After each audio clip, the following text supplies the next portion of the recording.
নির্বাচনের আগে কোন অঙ্ক কষে দিল, দার্জিলিং দখলে আনবে কংগ্রেস। তবে কি পাহাড় এবার নয়া সমীকরণ? দিল্লিতে বিনয় তামাংয়ের হাত ধরে রাহুলের দরবারে দার্জিলিংয়ের স্থানীয় রাজনৈতিক দখলগুলি নেতারা জিএনএলএফ এর মহেন্দ্রে ছেত্রী ও হামরো পার্টি অজয় এডওয়ার্ডের সঙ্গে গতকাল কংগ্রেস সদস্য রাহুল গান্ধীর বৈঠক হয়, আর তার সামনে আসতেই হইচই শুরু হয়ে পড়েও। জিএনএফএস বিজেপি সহযোগী দল হয়েও কোনো রাহুল শিবিরে তা নিয়ে অস্বস্ত বিজেপিও। এদিকে যখন দখলরা হচ্ছে, এরমের মধ্যে দার্জিলিংয়ের প্রার্থী দেওয়ার ঘোষণা জেলা কংগ্রেসের। বুধবার শিলিগুড়িতে জেলা সভাপতি শঙ্কর মালাকার স্পষ্ট বলেন, পাহাড়ে আমাদের আসতে চাই, তৃণমূলের সঙ্গে জোট হয়ে আমরা প্রার্থী দিব, জোট না হলে অন্য সঙ্গী খুঁজেও প্রার্থী দিব দার্জিলিংয়ের।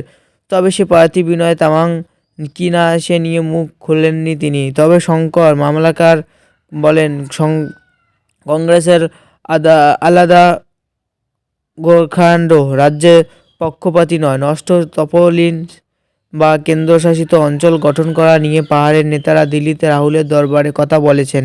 বিজেপি কথা দিয়েও কথা রাখেননি, আমরা সব দিক ভেবেই নিজেদের দেখাচ্ছি। কংগ্রেস সূত্রেই জানা গিয়েছে, তৃণমূলের সঙ্গে জোট না হলেও আইএসএফ এ বামেদের সাহায্য নিয়ে এই আসতে জোট করতে লড়াই এবং প্রশস্তি চলছে। আইএসএফ এর পৃথক প্রার্থী দিল্লি দার্জিলিং আসতে অধীনে থাকা উত্তর দিনাজপুরের চেপড়ার সংখ্যালঘু ভোট ব্যাংক তৃণমূলে যাওয়া রুখে দেওয়া সম্ভব হবে, আর পাহাড়ে আঞ্চলিক দলগুলির পাশে পেলেও জয়ের রাস্তাও সুগম হবে বলে মনে করেন কংগ্রেস।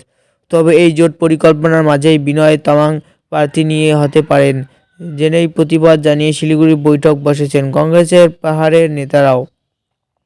তারা সরাসরি বিনয় শুরু করেন,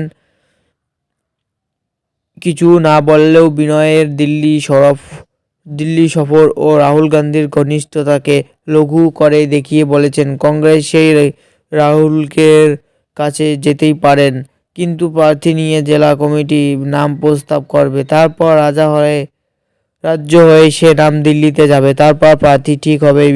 বিনয় সবের দলে এসেছে।